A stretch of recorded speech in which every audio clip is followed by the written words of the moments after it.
Hello बच्चों, chapter number 14 में last time हमने देखा था सारा इकोसिस्टम के स्ट्रक्चर और फंक्शन, मतलब बायोटिक एबायोटिक कंपोनेंट्स सारे हैं, उसके फंक्शन क्या है, productivity, food chain, food web और एनर्जी फ्लो हम देख रहे थे। तो एनर्जी फ्लो में आपको बताया था मैंने कि देखिए सन जो है वो चीफ सोर्स है एनर्जी का, यहाँ से जाती है प्रोड्यूसर के पास, यहाँ से कंज्यूमर और फिर डिकम्पोजर। तो हर एक लेवल पे एनर्जी का लॉस होता है, ठीक है। जैसे लॉस देखिए, अब ये कितनी एनर्जी लेगा, जैसे ये प्रोड्यूसर है, इसने सन से ली 100% एनर्जी, ठीक है, 100% ली, तो 100 में से 90% ये लॉस कर देता है इसकी एक्टिविटीज़ में, और केवल 10% एनर्जी ही अगले लेवल पे जा पाती है। फिर ये जो 10% है, इसमें से भी 90% एनर्जी ये लॉस कर देगा। उन्हें 10% इसके लिए तो 100 है ना, इसमें से भी 90% लॉस, और अगले तक जाएगी केवल 10%। यानी हर एक एनर्जी लेवल से अगले पे जाती है केवल 10% एनर्जी, और 90% उसकी जितनी भी एक्टिविटीज़ है उसमें खर्च हो जाती है। तो केवल 10% एनर्जी का फ्लो ही आगे लेवल पे हो पाता है, और इसे हम कहते हैं 10% लॉ। ठीक, क्लियर। तो जैसे आप यहाँ बोल रहे हो कि 100 में से 90 गई, 10 ही बची, तो अब 10 में से 9 और केवल एक जो पॉइंट है वो अगले पे जाएगा, एक में से 0.9, 0.1 ही अगले पे जाएगा। ऐसा एनर्जी का फ्लो जो है वो होता है। अब अगला जो टॉपिक है हमारा यहाँ पर वो है इकोलॉजिकल पिरामिड्स। इकोलॉजिकल पिरामिड तो graphical representation of energy, biomass और number of different organism in an ecosystem is in the form of pyramid is called ecological pyramid. मतलब या तो हम एनर्जी को रिप्रेजेंट कर रहे हैं, या बायोमास को, या फिर नंबर को। तो यदि हम उसको पिरामिड के रूप में रिप्रेजेंट कर रहे हैं, ग्राफिकल रिप्रेजेंटेशन दे रहे हैं, तो उसे हम कहते हैं इकोलॉजिकल पिरामिड, ठीक है। जैसे हमने यहाँ पर नंबर का पिरामिड बनाया हुआ है, तो ये जैसे ग्रासलैंड इकोसिस्टम हमने लिया, और ग्रासलैंड इकोसिस्टम में सबसे ज़्यादा क्या होगी, घास है, उसके बाद प्राइमरी कंज्यूमर, उसके बाद सेकेंडरी कंज्यूमर, और फिर टर्शरी। तो पिरामिड जो है वो ऐसा सीधा पिरामिड बनता है। देखिए अब इसके फीचर्स क्या होते हैं पिरामिड के। The base of pyramid is broad and narrow at the apex. ऊपर की तरफ कैसा होगा, नैरो, और बेस जो है वो कैसा है, इसका ब्रॉड है। The relationship can be expressed in forms of number, energy और बायोमास। जैसे 3 पिरामिड बनते हैं, नंबर का पिरामिड, एनर्जी का पिरामिड और बायोमास का pyramid. The base of pyramid represent the producer and apex is the top consumer. मतलब base पे हमेशा प्रोड्यूसर रहेगा और ऊपर हमेशा क्या रहेगा, टॉप कंज्यूमर रहेगा, और बाकी बीच में रहेंगे। यानी प्रोड्यूसर के बाद प्राइमरी, सेकेंडरी और फिर टर्शरी कंज्यूमर, ऐसे लाइन से चलते हैं। All the pyramids of number, energy and biomass are upright. Most of the ecosystem में जो पिरामिड बनते हैं वो ऐसे ही बनते हैं, मतलब सीधे ही बनते हैं, लेकिन कभी कभी उल्टा पिरामिड भी बन सकते हैं, तो वो हम देखते हैं। देखिए यह है इन्वर्टेड पिरामिड, है ना। जैसे पिरामिड ऑफ नंबर, यदि हमने पिरामिड ऑफ नंबर, अभी हमने जस्ट पिछली स्लाइड में देखा कि जो नंबर का पिरामिड यदि हम ग्रासलैंड में बनाते हैं, ये ग्रासलैंड का है, देखिए यदि नंबर का पिरामिड हमने ग्रासलैंड इकोसिस्टम में लिया, तो हमने क्या देखा, घास सबसे ज़्यादा है, प्रोड्यूसर, फिर प्राइमरी कंज्यूमर, फिर सेकेंडरी यानी ग्रास ऑफर, फिर उसके बाद फ्रॉग वगैरह, और फिर स्नेक। तो ऐसे नंबर कम होते जा रहे हैं, तो जो पिरामिड है वो कैसा बन रहा है, सीधा बन रहा है, ठीक है। और ऐसे यदि हम फॉरेस्ट का बनाते हैं तो भी सीधा बनेगा नंबर का पिरामिड, क्योंकि फॉरेस्ट में पेड़ सबसे ज़्यादा होते हैं, उसके बाद डियर वगैरह होंगे, फिर वोल्फ और फिर लॉयन। तो नंबर का पिरामिड यहाँ पे सीधा बना। लेकिन यदि हम नंबर का पिरामिड एक ट्री का लेते हैं, केवल ट्री को एक इकोसिस्टम मानते हैं, बड़ा सा ट्री है, तो अब वो ट्री तो अकेला है, ठीक है, प्रोड्यूसर, तो उससे ज़्यादा नंबर है प्राइमरी कंज्यूमर के, उससे ज़्यादा नंबर है सेकेंडरी के, और उससे ज़्यादा नंबर है टर्शरी कंज्यूमर्स के। तो ये जो पिरामिड है वो कैसा बन रहा है, इन्वर्टेड। यानी एक ट्री का इकोसिस्टम हमने लेके और नंबर का पिरामिड बनाया, तो पिरामिड कैसा बना, इन्वर्टेड। तो देखिए ऐसे इन्वर्टेड पिरामिड भी बन सकते हैं। अब यदि सेकंड देखते हैं हम, ये तो हो गया नंबर का। अब यदि हम बायोमास का पिरामिड, बायोमास यानी क्या होता है, वेट ऑफ लिविंग ऑर्गेनिज्म, तो यदि हम बायोमास का पिरामिड बनाते हैं किस लेवल पे, टेरेस्ट्रियल एनवायरनमेंट में हम बनाते हैं, तो वहाँ पे हम क्या देखते हैं कि जो प्लांट्स यदि हैं टेरेस्ट्रियल में क्या होंगे, प्लांट्स जो हैं उनका यदि हम बायोमास लेंगे तो प्लांट्स बहुत ज़्यादा है और उसका बायोमास भी क्या है, ज़्यादा। तो जो पिरामिड है वो इस टाइप का बनेगा कि प्लांट्स जो है प्रोड्यूसर सबसे ज़्यादा है और उनका वेट भी ज़्यादा है। उसके बाद प्राइमरी कंज्यूमर्स जो है गोट वगैरह, उनका वेट उससे थोड़ा कम है। फिर उसके बाद सेकेंडरी और उसके बाद टर्शरी। तो बायोमास का पिरामिड टेरेस्ट्रियल में क्या बन रहा है, सीधा बन रहा है। लेकिन यदि यही वाला यदि हम कहाँ पर देखेंगे बायोमास का, सी लेवल पे। देखिए अब यदि बायोमास का पिरामिड हम समुद्र में बनाते हैं तो वहाँ पर क्या होगा, उल्टा बनेगा। क्यों? क्योंकि biomass of fishes is more than phytoplanktons. जो फिशेस का वेट है, देखिए यहाँ पर बहुत छोटे छोटे प्लांट्स होते हैं तो उनका जो वेट है वो क्या आएगा, सबसे कम। उसके बाद स्मॉल फिशेस का और जो बड़ी फिशेस है उनका वेट सबसे ज़्यादा आएगा। तो यहाँ पर बायोमास का पिरामिड क्या बन जाएगा, उल्टा। ठीक है, समझ में आ रहा है? तो नंबर के पिरामिड भी सीधे उल्टे बन सकते हैं, बायोमास के पिरामिड भी सीधा भी बन सकता है, उल्टा भी बन सकता है। लेकिन जो एनर्जी का पिरामिड है, देखिए ये वाली लाइन को आप ध्यान से देखिए, pyramid of energy is always upright, can never be inverted. यानी एनर्जी का जो पिरामिड है वो हमेशा सीधा बनता है, भले ही कोई सा भी इकोसिस्टम है वो कभी भी उल्टा नहीं बनेगा। क्यों नहीं बनेगा? क्योंकि जैसे मैंने आपको समझाया कि एनर्जी हमेशा प्रोड्यूसर के पास ही ज़्यादा होती है और अगले लेवल पे जाते जाते वो क्या होती जाती है, कम। केवल 10% आगे गई, उसमें से भी 90 कंज्यूम हो गई, फिर आगे केवल 10 गई। तो हर लेवल पे जाते समय एनर्जी क्या हो जाती है, लॉस हो जाती है। तो एनर्जी का पिरामिड हमेशा क्या बनेगा, अपराइट ही बनेगा, सीधा ही बनेगा, कभी भी वो उल्टा नहीं बन सकता है। तो ये क्वेश्चन भी आपको कि why the pyramid of energy is always upright. तो इसका आंसर देखिए यहीं पे लिखा हुआ है, क्या लिखा है, because when energy flow from a particular trophic level to the next, some energy is always lost as heat at each step. हमेशा लॉस होगा। तो जब प्रोड्यूसर से टॉप कंज्यूमर तक एनर्जी जाती है तो वो हमेशा कम ही होगी। तो इसलिए जो पिरामिड है वो हमेशा कैसा बनता है, सीधा ही बनता है एनर्जी का पिरामिड। क्लियर है?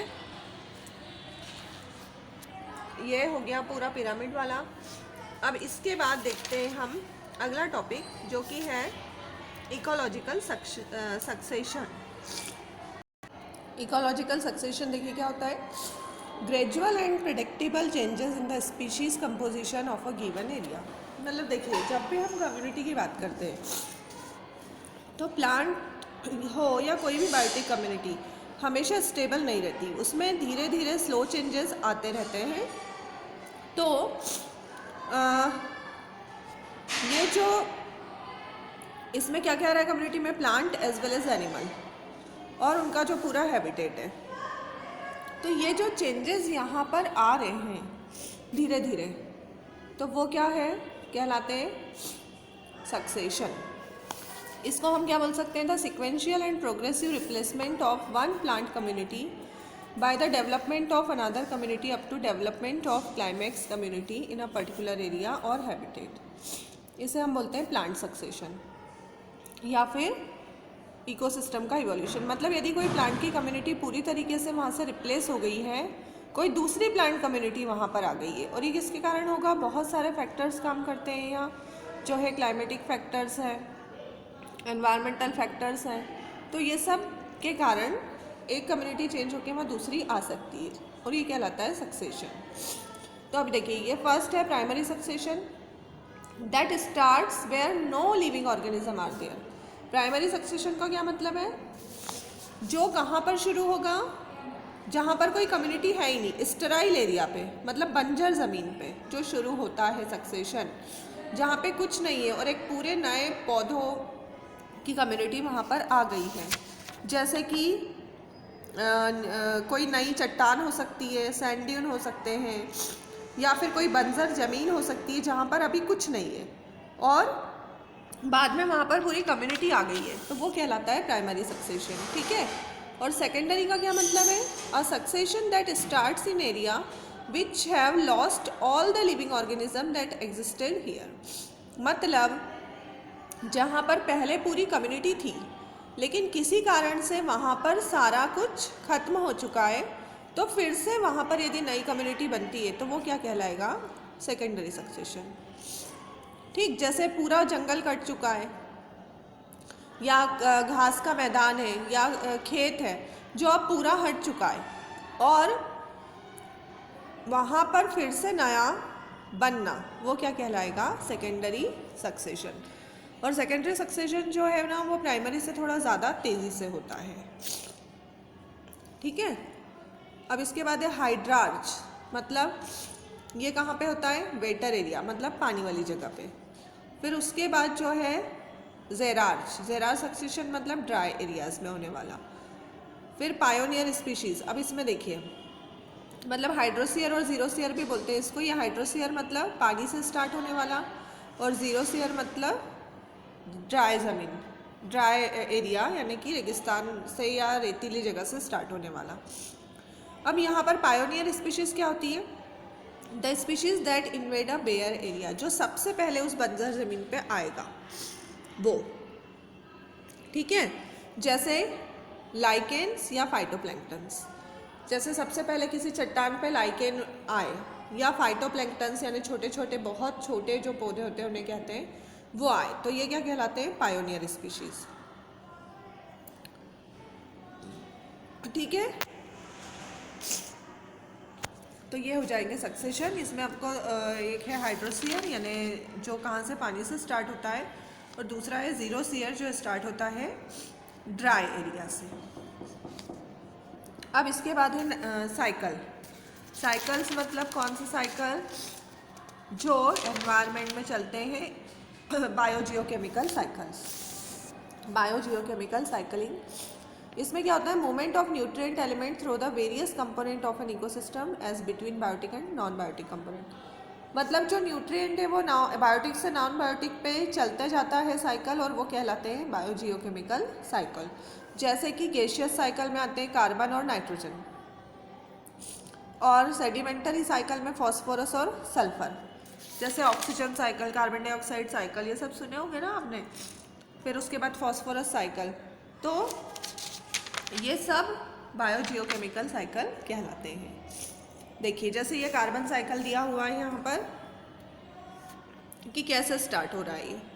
तो सबसे पहले देखिए ये एटमॉस्फेयर में है CO2 और पानी में डिजॉल्व होती है। फोटोसिंथेसिस के थ्रू ये कहाँ पर गई? Green plants. फोटोसिंथेसिस से इसको लिया प्लांट ने। अब क्या हो रहा है? देखिए प्लांट से गई है एनिमल्स, और एनिमल के रेस्पिरेशन और मेटाबॉलिज्म से, यानी हम जब रेस्पिरेशन करते हैं तो CO2 बाहर जाती है, तो दोबारा एनवायरनमेंट में चली गई। साथ ही साथ जब प्लांट की डेथ होगी और एनिमल की भी डेथ होगी तो इनकी बॉडी डिके होगी और उससे भी जो CO2 है वो एटमॉस्फेयर में जाएगी। उसके बाद जब ग्रीन प्लांट्स का यूज़ होता है फ्यूल के रूप में, यानी ईंधन के रूप में इनको जलाया जाता है प्लांट्स को, तो उनके कंबशन से यानी उनके जलने से फिर से वही CO2 बनेगी, तो वो भी चली जाएगी इन्वायरमेंट में। और ग्रीन प्लांट जब रेस्पिरेशन और मेटाबॉलिज्म करेंगे तो भी CO2 निकलेगी और वो भी एनवायरनमेंट में। तो यानी जहाँ से ली थी हमने दोबारा वहीं पे ये साइकिल चलता जा रहा है, तो ये कहलाता है कार्बन साइकिल। ठीक है, इजी था है कार्बन साइकिल। ये देखिए कार्बन जो है ऑर्गेनिज्म का कितना वेट बनाता है? 49% ऑफ ड्राई वेट, और एटमॉस्फेयर में होता है 0.003। फोटोसिंथेसिस से ये जाता है प्लांट में और एटमॉस्फेयर में आता है CO2 के फॉर्म में, रेस्पिरेटरी एक्टिविटी से, प्रोड्यूसर की भी और कंज्यूमर की भी। जब प्लांट भी रेस्पिरेशन करेंगे और एनिमल्स भी रेस्पिरेशन करेंगे तो CO2 जो है वो बाहर जाएगा और वो वापस एनवायरनमेंट में जाता है। फिर डेड ऑर्गेनिक मैटर यानी डिकम्पोजर भी थोड़ा कंट्रीब्यूट करते हैं CO2 को वापस भेजने में। फिर burning of wood, forest fire, organic matter, fossil fuel, volcanic activity, इन सब में भी CO2 निकलता है और दोबारा एनवायरनमेंट में जाता है। ऐसे देखिए फॉस्फोरस साइकिल जो है, फॉस्फोरस कहाँ पर होती है? फॉस्फोरस होती है सॉइल और रॉक्स में, ठीक है, सॉइल और रॉक्स में। तो यहाँ से डिज़ोल्व फॉस्फेट जाती है प्लांट्स में, मतलब प्रोड्यूसर में। ये देखिए सॉइल सॉल्यूशन, अब ये प्लांट्स ने उसको लिया डिज़ोल्व फॉर्म में, फिर प्लांट से कहाँ गई, प्रोड्यूसर यानी प्लांट यानी प्रोड्यूसर, प्रोड्यूसर से कंज्यूमर में, कंज्यूमर से डेट्रिटस यानी उनकी बॉडी जब डिकम्पोज होगी तो डेट्रिटस के फॉर्म में, और वहाँ से दोबारा सॉइल में। और ऐसे ही जब वेदरिंग की प्रोसेस होती है चट्टानों में तो वहाँ से भी ये चली जाती है सॉइल में। और ऐसे ही प्रोड्यूसर यानी प्लांट से जो है उनकी डेथ के बाद भी डायरेक्टली कहाँ चली जाती है, कोई डेट्रिटस के फॉर्म में और वहाँ से फिर से सॉइल में। तो ऐसे ये फॉस्फोरस साइकिल भी जो है चलता रहता है, ठीक है। देखिए ऑर्गेनिज्म का मेजर कॉन्स्टिट्यूएंट है ये, न्यूक्लिक एसिड में पाया जाता है, आप सबको पता है। डीएनए और आरएनए जो होता है उसमें फॉस्फोरिक एसिड होता है। फिर एटीपी का भी मेन कंपोनेंट है ये, एडिनोसिन ट्राइफॉस्फेट। फिर उसके अलावा कुछ एनिमल्स के शेल, बोन्स और टीथ बनने में भी फॉस्फोरस काम आता है। और फॉस्फोरस जो है मिलता है रॉक्स में, चट्टानों में और मिट्टी में। जब रॉक का वेदरिंग होगा, मतलब टूटती हैं चट्टानें, तो फॉस्फोरस के जो माइन्यूट पार्टिकल्स हैं वो सॉइल सॉल्यूशन में डिज़ोल्व हो जाते हैं और प्लांट उनको एब्जॉर्ब कर लेते हैं। फिर प्लांट के थ्रू ये जाएगा हर्बीवोर और अदर एनिमल्स में। फिर वेस्ट प्रोडक्ट जो है या डेड ऑर्गेनिज्म जब डिकम्पोज होते हैं तो फॉस्फेट सोल्यूबलाइजिंग बैक्टीरिया जो है उसको फॉस्फोरस को दोबारा से सॉइल में रिलीज कर देते हैं। तो ऐसे फॉस्फोरस साइकिल चलेगा। ऐसे ही ऑक्सीजन साइकिल होता है। देखिए ऑक्सीजन साइकिल मैं आपको बता रही हूँ, एटमॉस्फेयर की जो ऑक्सीजन है उसको किसने लिया, रेस्पिरेशन के थ्रू लिया, किसने, लिविंग ऑर्गेनिज्म। सारे लिविंग ऑर्गेनिज्म ऑक्सीजन लेते हैं। उसके बाद जब और क्या देंगे, CO2, मतलब रेस्पिरेशन के थ्रू ऑर्गेनिज्म ने लिया और CO2 दिया। अब CO2 को किसने लिया, ग्रीन प्लांट्स ने लिया फोटोसिंथेसिस के लिए और ऑक्सीजन दोबारा दे दी। तो एक तो ये हुआ। दूसरा क्या हुआ कि ऑर्गेनिक फूड मटेरियल में भी ऑक्सीजन होती है, C6H12O6 ग्लूकोज के रूप में, तो वो भी लिविंग ऑर्गेनिज्म ने लिया प्लांट से, ठीक है। और वही रेस्पिरेशन किया तो CO2 निकली, CO2 को फिर से ग्रीन प्लांट ने फोटोसिंथेसिस के लिए और ये दोबारा। तो ऐसे ही ऑक्सीजन साइकिल भी चलता है। अब इसके बाद इकोसिस्टम सर्विसेज देखिए, the product of ecosystem processes are called ecosystem services. जो प्रोडक्ट इकोसिस्टम प्रोसेस से हमको मिलते हैं वो सब इकोसिस्टम सर्विसेज कहलाते हैं। जैसे एग्जांपल दिया है, forest ecosystem purify air and water. जो पूरा फॉरेस्ट का इकोसिस्टम है वो क्या कर रहा है, एयर और वाटर को प्यूरिफाई कर रहा है। It avoids drought and flood, सूखा को होने से रोक रहा है, बाढ़ आने से रोक रहा है। It cycle nutrient and generate fertile soil, nutrient को साइकिल कर रहा है, फॉस्फोरस, कार्बन, और फर्टाइल सॉइल बना रहा है, ह्यूमस बना रहा है। It provide wild life habitat, maintain biodiversity. पूरे जितने भी वाइल्ड लाइफ होते हैं उनका हैबिटेट प्रोवाइड कर रहा है, जानवरों को, और बायोडाइवर्सिटी को मेंटेन कर रहा है। It provide storage site for carbon and it also provide aesthetic, cultural and spiritual values. तो ये सारा फॉरेस्ट इकोसिस्टम की सर्विसेज हैं जो कि हमको फॉरेस्ट से मिल रही है। तो ऐसे ही हर एक इकोसिस्टम अपनी अपनी सर्विसेज देगा और बहुत इम्पोर्टेंट होता है इकोसिस्टम हमारे लिए, ठीक है। तो ये सारा जो चैप्टर है, चैप्टर नंबर 14, इसमें भी इतना ही पार्ट था। पूरा इकोसिस्टम, उसके कंपोनेंट्स, उसका function, then food chain, food web, productivity, energy का फ्लो, फिर उसके बाद पिरामिड्स, सक्सेशन और ये बायोजियोकेमिकल साइकिल। तो यहाँ पर ये चैप्टर भी आपका ख़त्म हो रहा है इकोसिस्टम वाला, ठीक है। Thank you.